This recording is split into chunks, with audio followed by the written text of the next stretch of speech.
Outstanding expenses.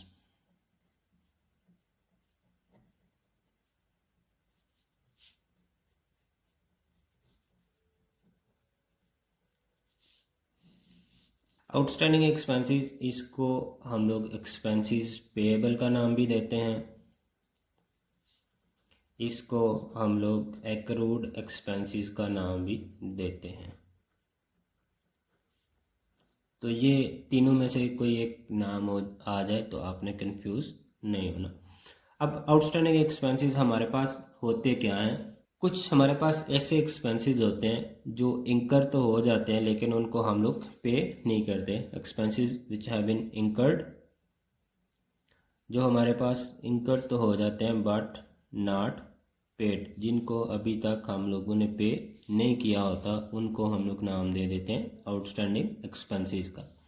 Let's say wages to worker,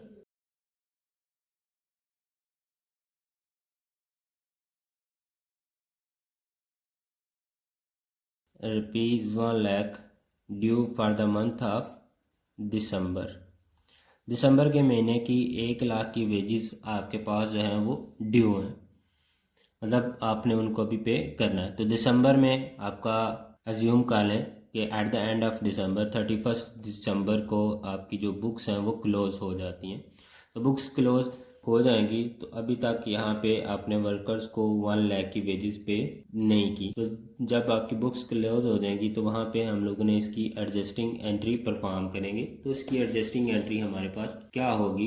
wages account आपका यहाँ पे आ जाएगा डेबिट में, वेजेस अकाउंट डेबिट, और वेजेस पेएबल अकाउंट आपका चला जाएगा क्रेडिट में। ये 1,00,000 है तो यहाँ पे 1,00,000 हमारे पास डेबिट में आ गया, 1,00,000 हमारे पास आ गया क्रेडिट में। यहाँ पे सिंपल क्या किया कि आपकी दिसंबर की वेजेस ड्यू थी 1,00,000 की, 31 दिसंबर को आपका बुक्स ऑफ अकाउंट्स जब क्लोज हो रही हैं तो उसकी क्लोजिंग के टाइम पे accurate profit and loss find out करने के लिए हम लोगों ने एडजस्टिंग एंट्री परफॉर्म कर ली। दैट इज वो एडजस्टिंग एंट्री हमारे पास क्या होगी? वेजेस अकाउंट डेबिट हो जाएगा 1,00,000 से और वेजेस पेएबल अकाउंट हमारे पास क्रेडिट हो जाएगा 1,00,000 से। अब यहाँ पे एडजस्टमेंट है तो इट्स मीन्स इसके दो इफेक्ट होंगी। तो ये जो वेजेस हैं ये आपकी ऐड हो जाएंगी ट्रेडिंग अकाउंट के अंदर रेलिवेंट अकाउंट में। अगर ये वेजेस हैं तो आपके पास कुछ ऑलरेडी वेजेस पे होंगी तो ये हम लोग ऐड कर देंगे ट्रेडिंग अकाउंट के अंदर वेजेस के साथ, और ये wages payable as a personal account, personal account के तौर पर। और यहाँ पे चूँकि इनका जो बैलेंस है वो क्रेडिट होगा तो क्रेडिट बैलेंस और पर्सनल अकाउंट के तौर पर ये हमारा बैलेंस शीट में एज अ लाइबिलिटी शो हो जाएगा। यहाँ पे एज्यूम करते हैं, हम लोग एग्जांपल लेते हैं। फॉर एग्जांपल हमारे पास कुछ ऑलरेडी वेजेस जो थी वो हम लोगों ने पे की हुई थी, लेट्स से 5,00,000 की। तो अब ये ट्रीटमेंट, ये एडजस्टिंग एंट्री जो हम लोगों ने परफॉर्म किया, इसको किस तरह से हम लोग ट्रीट करेंगे? लेट्स से ये हमारे पास है ट्रेडिंग अकाउंट। यहाँ पे वेजेस जो ऑलरेडी हम लोगों ने पे कर दी हुई हैं वो आ गई 5,00,000 की। अब यहाँ पे हम लोग ऐड कर देंगे आउटस्टैंडिंग वेजेस जो आपकी पेएबल हैं 1,00,000 की, यहाँ पे ऐड कर दिया ये, तो टोटल आपकी वेजेस यहाँ पे कितनी आ जाएंगी ट्रेडिंग अकाउंट के अंदर? 6,00,000। अब इसी को अगर हम लोग बैलेंस शीट के हवाले से देखें तो बैलेंस शीट में यहाँ पे लाइबिलिटीज सेक्शन के अंदर ये हमारे पास आ जाएगी आउटस्टैंडिंग वेजेस की तरह 1,00,000। अब एडजस्टिंग एंट्री हमारे पास थी 1,00,000 की, ये 1,00,000 की वेजेस हमारे पास यहाँ पे ऐड होगी और wages payable as a liability personal account के तौर पर ये हमारे पास लाइबिलिटी सेक्शन के अंदर आ गई। थर्ड है हमारे पास pre paid expenses.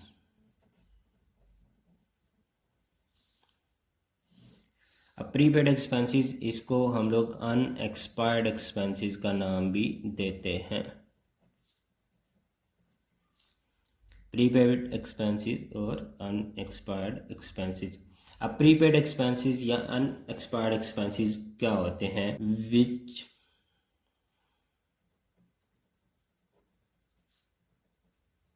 have been paid in full, but their benefit has not expired during current accounting period। तो इनको हम लोग नाम दे देते हैं प्रीपेड एक्सपेंसेस या अनएक्सपायर्ड एक्सपेंसेस का। और जब हम लोग बात करते हैं इंश्योरेंस की, तो इंश्योरेंस हम लोग साल के दौरान किसी भी टाइम पे उसका इंश्योरेंस प्रीमियम पे कर सकते हैं।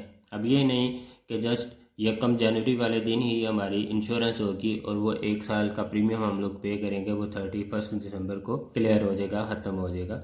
साल के दौरान आप किसी भी टाइम पे इंश्योरेंस करवा सकते हैं। लेट्स से आप इंश्योरेंस करवा रहे हैं जून के अंदर या फर्स्ट जुलाई को आपने इंश्योरेंस करवाई, इंश्योरेंस प्रीमियम पे किया आपने 10,000 का, तो वो 10,000 आपका अब 1 साल कंप्लीट कब हो रहा है, नेक्स्ट ईयर जाके 30 जून को। तो इट्स मीन्स आपने जो 10,000 पे किया है उसका हाफ पोर्शन आपका इस साल के अंदर ट्रीट होगा और हाफ पोर्शन उसका नेक्स्ट ईयर के अंदर ट्रीट होगा। अब अगर वो सारी की सारी आप इसी अकाउंटिंग पीरियड के अंदर उसको ट्रीट कर देते हैं, अपना एक्सपेंस शो कर देते हैं, तो पहले मैंने आपको बताया एक्रूवल सिस्टम के अकॉर्डिंग वो आपका प्रॉफिट जो है वो एक्यूरेट नहीं होगा। तो एक्रूवल सिस्टम के अकॉर्डिंग जो हमारा इस साल का एक्सपेंस है वो हमारा इसी साल के अंदर ट्रीट होगा और जो नेक्स्ट ईयर का हम लोगों ने पे कर दिया वो नेक्स्ट ईयर के अंदर जाके हमारा शो होगा। पहले इसको हम लोग देखते हैं एग्जाम्पल के साथ। इंश्योरेंस प्रीमियम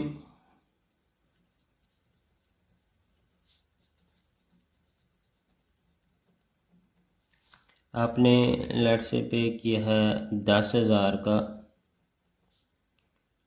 1 जुलाई 2017 को। अब आपका साल क्लोज हो रहा है लेट से 31 दिसंबर को, तो यहाँ पे अब देखें तो ये इसका अकाउंटिंग पीरियड जो कंप्लीट होगा इंश्योरेंस प्रीमियम का वो जाके आपका होगा नेक्स्ट ईयर 30 जून 2018 को। लेकिन हमारा बुक्स जो हैं वो क्लोज कब हो रही हैं 31 दिसंबर को। तो यकम जुलाई से लेके 31 दिसंबर तक 6 मंथ हमारे पास ये बन रहे हैं। तो इसमें से 10,000 का जो 6 मंथ है वो हम लोग ट्रीट करेंगे इस साल के अंदर और नेक्स्ट जो 6 मंथ्स हैं वो ट्रीट होंगे हमारे नेक्स्ट अकाउंटिंग पीरियड के अंदर। तो ये अगर हम लोग देखें तो ये हाफ हमारे पास बन जाएगी 5,000। तो ये 5,000 हमारा इस साल ट्रीट होगा और नेक्स्ट 5,000 जो यहाँ पे बचेगा वो अगले साल जाके हमारा 2018 का जो अकाउंटिंग पीरियड होगा उसमें ट्रीट होगा। अब इसकी आपके पास जर्नल एंट्री क्या बनेगी या एडजस्टिंग एंट्री क्या बनेगी वो हम लोग देखते हैं। तो इसकी आपके पास एडजस्टिंग एंट्री बन जाएगी प्रीपेड इंश्योरेंस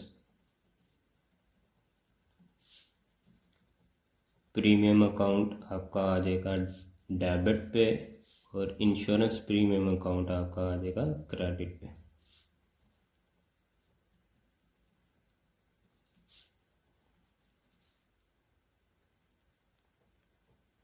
$5,000 के साथ इसको हम लोग एडजस्ट कर दें। तो यहाँ पे ये प्रीपेड इंश्योरेंस और इंश्योरेंस प्रीमियम, ये इंश्योरेंस प्रीमियम जो है रेलिवेंट जो आपका इंश्योरेंस प्रीमियम एक्सपेंस होगा उसमें से हम लोग कर देंगे इसको डिडक्ट, ये लेस कर देंगे।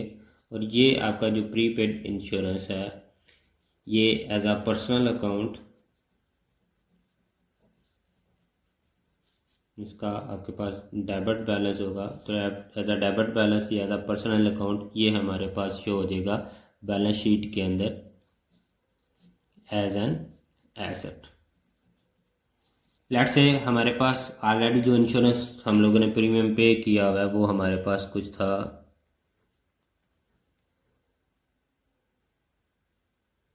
ऑलरेडी जो इंश्योरेंस प्रीमियम हम लोगों ने पे किया वो 10,000 का था और इसमें से 5000 हमारा नेक्स्ट ईयर के साथ आ रहा था, 5000 हमारा इस साल में ट्रीट होगा। तो इसको किस इस तरह से हम लोग परफॉर्म करेंगे। ये आ गया हमारे पास प्रॉफिट एंड लॉस अकाउंट के अंदर। यहाँ पे इंश्योरेंस हम लोगों ने पे की थी 10,000 की, इसमें से हम लोग लेस कर देंगे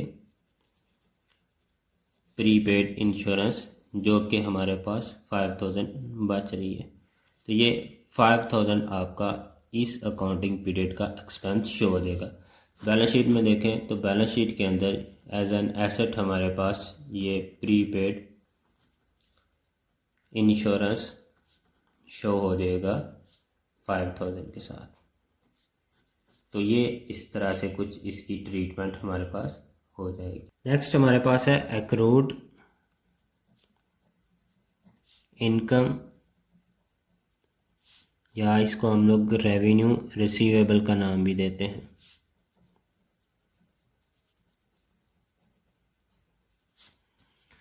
अब एक्रूड इनकम या रेवेन्यू रिसीवेबल क्या होता है? इनकम अर्नड, वो इनकम जो हम लोगों ने अर्न तो कर ली है बट नॉट रिसीव्ड, जो अभी तक हम लोगों ने रिसीव नहीं की, उसको हम लोग नाम दे देते हैं एक्रूड इनकम का या रेवेन्यू रिसीवेबल। फॉर एग्ज़ाम्पल हम लोग कहते हैं कि 1/1/2015 को 1 जनवरी को हम लोगों ने एक इन्वेस्टमेंट की ₹1 लाख की एट 10% एनुअल के लिहाज से। अब जून 30 को जाके 15 के अंदर हमें 5000 इंटरेस्ट जो है वो मिल जाता है। अब बुक्स हमारी क्लोज हो रही हैं 31/12/2015 को, ये हम लोग कंसिडर कर लेते हैं। तो इसमें 5000 हमें इंटरेस्ट मिल गया। अब यहाँ पे 31 दिसंबर 2015 को जाके हम लोग अपना इंटरेस्ट कैलकुलेट करें इन्वेस्टमेंट के ऊपर, तो ये हमारा इंटरेस्ट कुछ बन जाएगा 10% के हिसाब से 10,000। अब टोटल जो हमारा प्रॉफिट बन रहा है, टोटल हमारा इंटरेस्ट बन रहा है डेट इज़ 10,000 जाके 31/12/2015 को, लेकिन इंटरेस्ट हमें 30/6 को जून के महीने का मिल रहा है 5,000।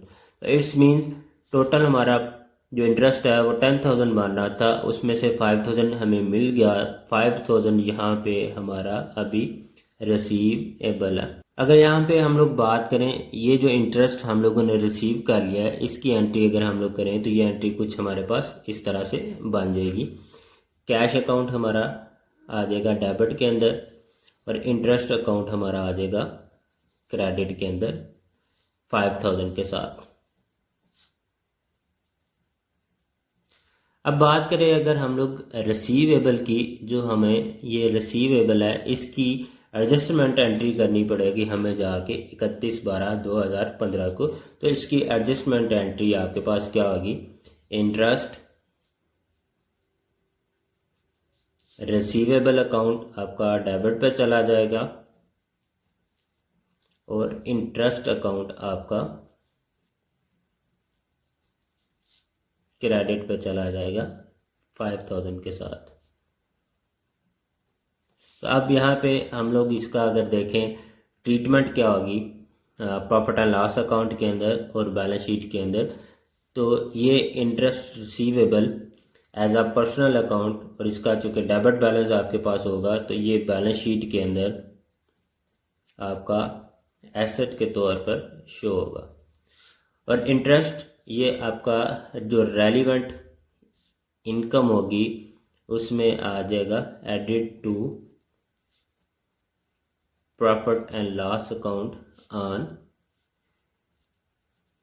Credit side. अब ये क्रेडिट साइड पे आपके पास क्यों आएगा कि ये आपकी इंटरेस्ट जो है वो इनकम है। अभी आपने 10,000 में से 5,000 रिसीव कर लिया, 5,000 आपका रिसीव करने वाला रहता है, तो ये आपका आ जाएगा। तो अब इसको अगर हम लोग देख लें कि किस तरह से शो करेंगे, लेट्स से ये हमारे पास है प्रॉफिट एंड लॉस अकाउंट। हमारा इंटरेस्ट जो हम लोगों ने रिसीव किया था वो कितना था 5,000। इसमें हम लोग प्लस कर देंगे इंटरेस्ट रिसीवेबल, इसमें 5000 हमारा ऐड हो जाएगा और टोटल इस अकाउंटिंग पीरियड की हमारी जो इनकम है वो 10,000 के साथ यहाँ पे शो हो जाएगी। अब बैलेंस शीट के अंदर ये हमारा एसेट साइड के ऊपर एज आ एसेट शो हो जाएगा इंटरेस्ट रिसीवेबल 5000 के साथ, ये आपका एसेट शो हो जाएगा। उसके बाद नेक्स्ट हमारे पास आ जाता है अनअर्न्ड इनकम, या इसको हम लोग कह सकते हैं income received in advance.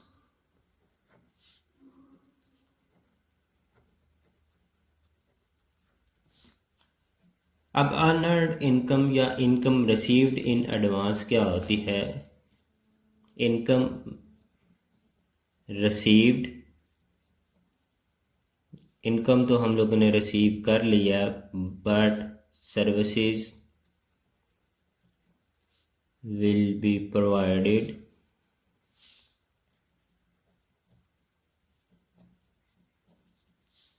In near future.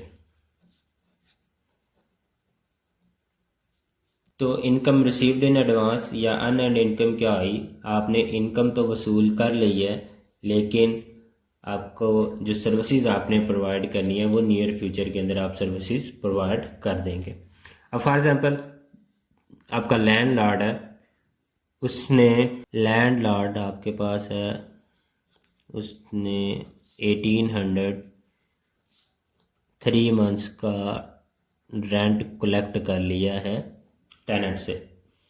अब टेनेंट जो है वो उसने रेंट पे कर दिया 3 मंथ्स का। अब यहाँ पे हम लोग कंसीडर कर लेते हैं बुक्स हमारी क्लोज हो रही हैं 30/6/2015 को, इस डेट के ऊपर जाके हमारी बुक्स क्लोज हो रही हैं। अब यहाँ पे हम लोग कंसीडर कर लेते हैं जो टेनेंट है, जो किराएदार है, यहाँ पे उसने हाउस जो है वो यूज़ करना शुरू किया है 1 जून 2015 को। अब उसने रेंट कितना पे कर दिया? 3 मंथ्स का।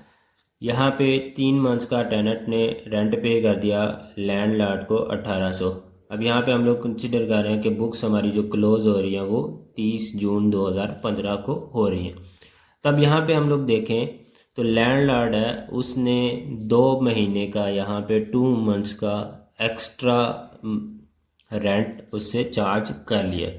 तो इस मंथ का अगर या इस अकाउंटिंग पीरियड की बात करें तो इस अकाउंटिंग पीरियड के अंदर आपका जो रेंट बनता है जो लैंडलॉर्ड के अकाउंट के अंदर आएगा या उसकी जो बिज़नेस की जब फाइनल अकाउंट बनेगा तो उसमें 1 मंथ का आएगा, नेक्स्ट 2 मंथ्स का वो उसके नेक्स्ट अकाउंटिंग पीरियड के अंदर ट्रीट होगा। तो यहाँ पे हम लोग बात करें तो इसकी कैलकुलेशन करें तो ये 6 मंथ आपके पास 600 बन जाएगा 1 मंथ का, ये इसका इस ईयर के अंदर ट्रीट होगा। और जो 1200 है इसका 2 मंथ का, ये नेक्स्ट अकाउंटिंग पीरियड के अंदर ट्रीट होगा। ये करंट अकाउंटिंग पीरियड के अंदर आ जाएगा, ये आप इसका नेक्स्ट अकाउंटिंग पीरियड के अंदर चला जाएगा। इसको हम लोग डील किस तरह से करेंगे वो हम लोग देख लेते हैं। अब ये जो 1200 इसने एक्स्ट्रा चार्ज किया है, या हम ये कह सकते हैं कि इसने 1200 2 मंथ का रेंट जो है वो एडवांस में चार्ज कर लिया, लेकिन इसके अगेंस्ट अभी तक इसने सर्विसेज प्रोवाइड नहीं की, लैंड सर्विस प्रोवाइड नहीं की। तो अब इसकी एंट्री कुछ हमारे पास जब एडजस्टिंग एंट्री करेंगे तो ये हमारे पास बन जाएगी, रेंट अकाउंट डेबिट हो जाएगा और rent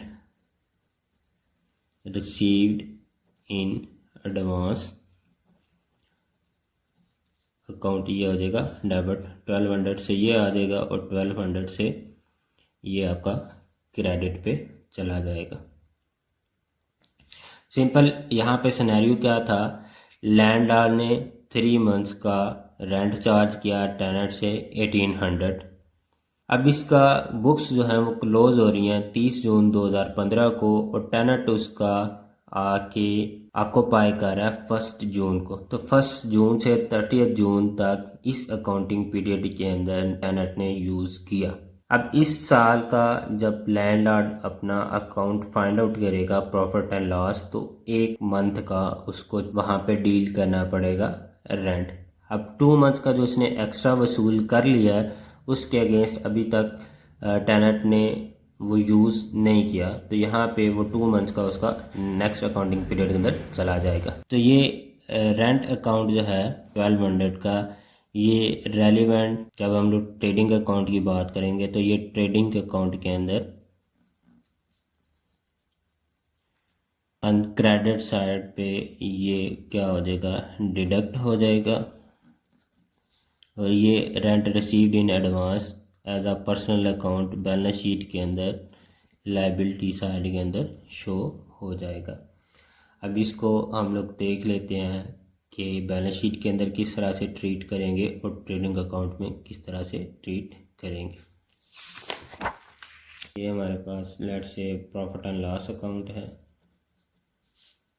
credit side debit side, ये हमारे पास है बैलेंस शीट। अब यहाँ पे लैंडलॉर्ड रेंट वसूल कितना किया था 1800, इसमें से हम लोग लेस कर देंगे रेंट रिसीव्ड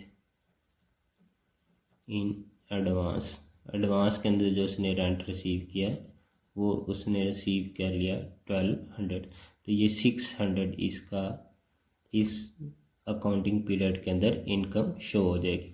अब बैलेंस शीट की बात करें तो बैलेंस शीट में ये एज अ लायबिलिटी आपके पास शो हो जाएगा रेंट रिसीव्ड इन एडवांस, ये 1200 के साथ आपकी लायबिलिटी के अंदर आ जाएगा। ये आपकी अमाउंट और दिस अमाउंट यहाँ पे सेम कंसिडर होगी। इसके बाद हम लोग बात करने जा रहे हैं इंटरेस्ट ऑन कैपिटल के बारे में। अब यहाँ पे अगर ओनर या आप कह लें जो शेयर होल्डर है उसने इन्वेस्टमेंट की हुई है बिजनेस के अंदर, सरमाया लगाया हुआ है, वो अपने कैपिटल के ऊपर बिजनेस से इंटरेस्ट डिमांड करता है अपने लगाए हुए कैपिटल के ऊपर, तो उसको बिजनेस को उस कैपिटल के ऊपर इंटरेस्ट पे करना होता है। लेट्स से जो ओनर है उसने 1 लाख रुपया बिजनेस के अंदर इन्वेस्ट किया हुआ है और उसके ऊपर उसने वो चार्ज कर रहा है 10% के हिसाब से पर एनम के हिसाब से इंटरेस्ट ऑन कैपिटल। तो ये इंटरेस्ट हम लोग फाइंड आउट करें तो 1 लाख के ऊपर हमारा इंटरेस्ट बन जाएगा 10/100 करेंगे तो ये हमारे पास बन जाएगा 10,000। तो ये इंटरेस्ट इसका बन रहा है ओनर का जो उसने चार्ज किया। तो अब इसकी अगर हम लोग एडजस्टमेंट एंट्री पास करें तो एडजस्टमेंट एंट्री हमारे पास कुछ इस तरह से बन जाएगी, interest on capital account debit पे चला जाएगा और कैपिटल अकाउंट यहाँ पे क्रेडिट हो जाएगा 10,000 के साथ। तो ये interest on capital as an expense आपका शो हो जाएगा ट्रेडिंग अकाउंट के अंदर और ये आपका कैपिटल अकाउंट के अंदर बैलेंस शीट के अंदर कैपिटल अकाउंट के अंदर आपका ऐड हो जाएगा 10,000। अब यहाँ पे उसका पहले जो उसने इन्वेस्टमेंट की हुई है 1 लाख की, उसका कैपिटल ऑलरेडी कितना है 1 लाख, उसके ऊपर उसको इंटरेस्ट मिला 10,000। तो अब इसको हम लोग देख लेते हैं कि ट्रेडिंग अकाउंट के अंदर किस तरह से प्रॉफिट एंड लॉस में डील करेंगे। ये प्रॉफिट एंड लॉस अकाउंट है आपके पास, यहाँ पे ये interest on capital as an expense हो जाएगा 10,000 से। और अगर हम बात करें बैलेंस शीट की तो बैलेंस शीट में लायबिलिटी साइड पे ये आपका कैपिटल है ऑलरेडी 1 लाख, तो यहाँ पे ये ऐड हो जाएगा इंटरेस्ट ऑन कैपिटल 10,000 के साथ। टोटल इसका ओनर का कैपिटल कितना बन जाएगा 1 5,10,000। उसके बाद हमारे पास नेक्स्ट आ जाता है इंटरेस्ट ऑन ड्राइंग्स।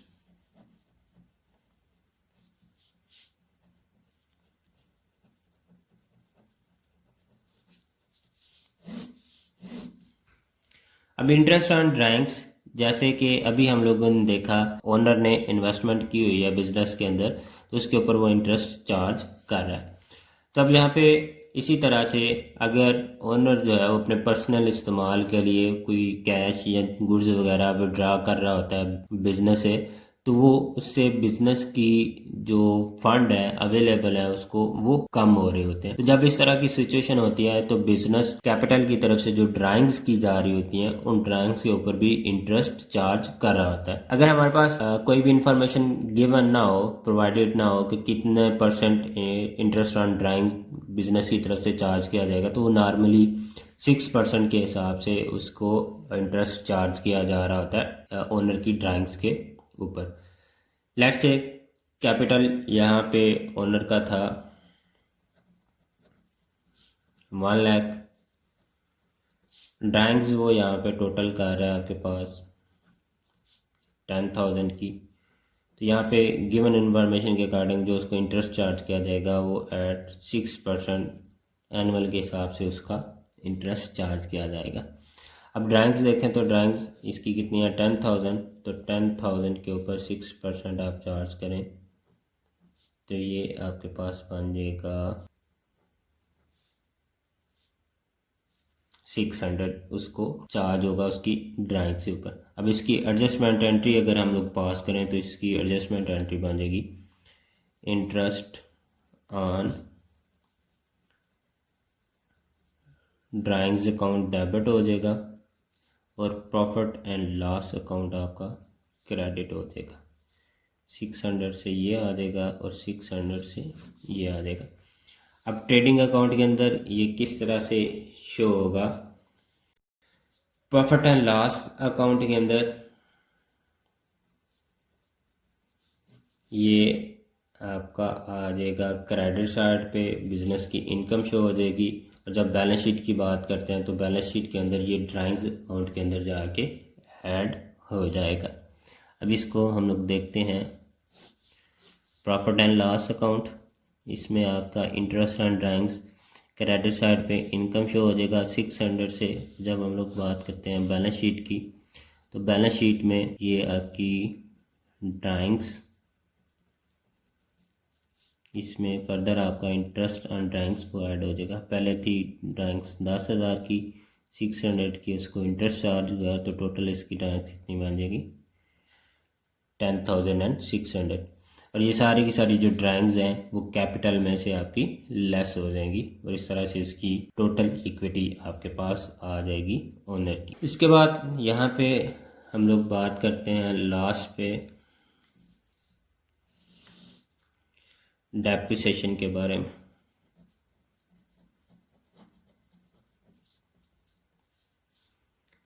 अब डेप्रिसिएशन क्या होती है, एसेट्स को यूज़ करने की वजह से जो फिक्स एसेट की वैल्यू है वो यूज़ होने की वजह से डिफरेंट वेयर एंड टेयर की वजह से उसकी वैल्यू के अंदर जो कमी आ रही होती है उसको हम लोग नाम दे देते हैं डेप्रिसिएशन का। अब किसी भी एसेट्स की जब हम लोग डेप्रिसिएशन चार्ज कर रहे होते हैं तो उसको हम लोग एज एन एक्सपेंस शो कर रहे होते हैं। नॉर्मली ये हम लोग कैश की शक्ल में तो पे नहीं कर रहे होते, लेकिन एसेट्स की वैल्यू के अंदर जो कमी आ रही होती है उसको एज एन एक्सपेंस हम लोग शो कर रहे होते हैं। और जब हम लोग बैलेंस शीट की बात करते हैं तो बैलेंस शीट में रेलिवेंट एसेट में से उसकी डेप्रिसिएशन को लेस करके उसकी फाइनल जो एडजस्टेड वैल्यू है उसको हम लोग शो कर रहे होते हैं। लेट्स से हमारे पास मशीनरी है जो हम लोगों ने बाय की थी, परचेज की थी 2 लाख की, उसके ऊपर बिजनेस की पॉलिसी के अकॉर्डिंग हम लोग बात जी डेप्रिसिएशन हो रही है एट 10%।